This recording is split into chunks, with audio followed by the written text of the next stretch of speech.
এটা শেখ হাসিনার তৃতীয়বারের পলায়ন এবং দিল্লি থেকে তাকে ব্রেন ওয়াশ করা হয়েছে। শেখ হাসিনাকে ফিরিয়ে না দেবে ততদিন ভারত আমাদের কাছে শত্রু রাষ্ট্র হিসেবে গণ্য হবে। আমার দেশে গত কয়েকদিনে যে স্টোরিগুলি, আমাদের লিড স্টোরিগুলি গেছে, তার মধ্যে তিনটা স্টোরির কথা আমি একটু আপনাদেরকে বলতে চাই। একটি স্টোরি হলো, প্রথম যেদিন আমাদের পত্রিকা বেরোলো সেদিন আমাদের লিড নিউজ ছিল যে শেখ হাসিনা ভারতকে বলেছিল বাংলাদেশ অ্যাটাক করবার জন্য, ঢাকা অ্যাটাক করতে বলেছিল শেখ হাসিনা। এক, তাহলে সে প্রধানমন্ত্রী থাকা অবস্থায় আরেকটা বিদেশি শক্তিকে বলছে বাংলাদেশে আক্রমণ চালানোর জন্য। এক। দুই, ইলিয়াস আলীকে যে গুম করে হত্যা করা হয়েছে এর ডাইরেক্ট নির্দেশদাতা শেখ হাসিনা। কারণ যখন ইলিয়াস আলীকে কিডন্যাপ করা হলো, কিডন্যাপ করা হয়েছে হাসিনার নির্দেশে, এবং র‍্যাব যখন তাকে হত্যার জন্য পারমিশন চাইলো, এই পারমিশন দিয়েছে শেখ হাসিনা। দ্বিতীয় স্টোরি। এন্ড থার্ড স্টোরি, এই যে হেলিকপ্টার থেকে যে স্নাইপারে গুলি করা হয়েছে এর পুরো প্ল্যানিং করেছে তৎকালীন র‍্যাবের ডিজি এবং পারমিশন দিয়েছে শেখ হাসিনা। অন্যগুলো আমি বাদই দিলাম। ঢাকা অ্যাটাক করবার নির্দেশ রাষ্ট্রদ্রোহ, কোন সন্দেহ নাই রাষ্ট্রদ্রোহ। আপনি একটা বিদেশি শক্তিকে বলছেন ঢাকা অ্যাটাক করবার জন্য। আপনি ইলিয়াস আলীকে গুম করে খুন করেছেন, কাজে আপনি একজন খুনি।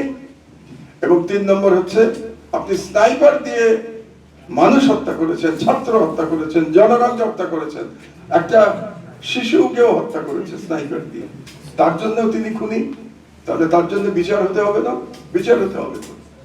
আমি বিচার ব্যবস্থায় বিশ্বাস করি।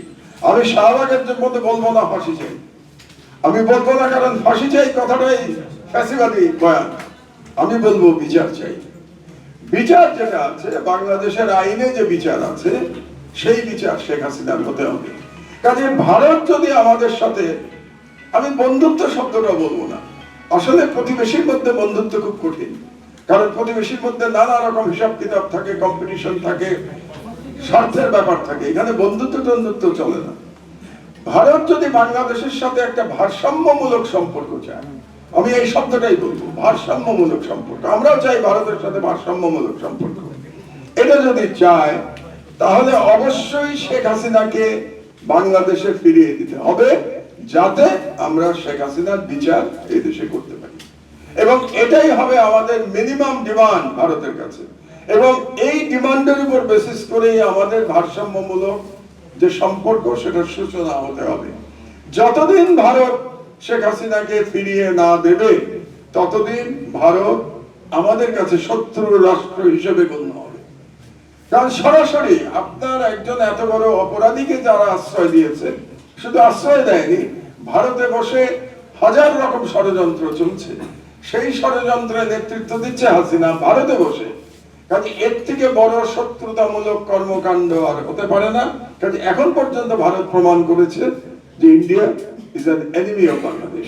কাজে সে যদি এনিমি থাকতে না চায়, হাসিনাকে ফিরিয়ে দিন, আমরা অবশ্যই একটা ভারসাম্যমূলক সম্পর্কের দিকে এগিয়ে যাব।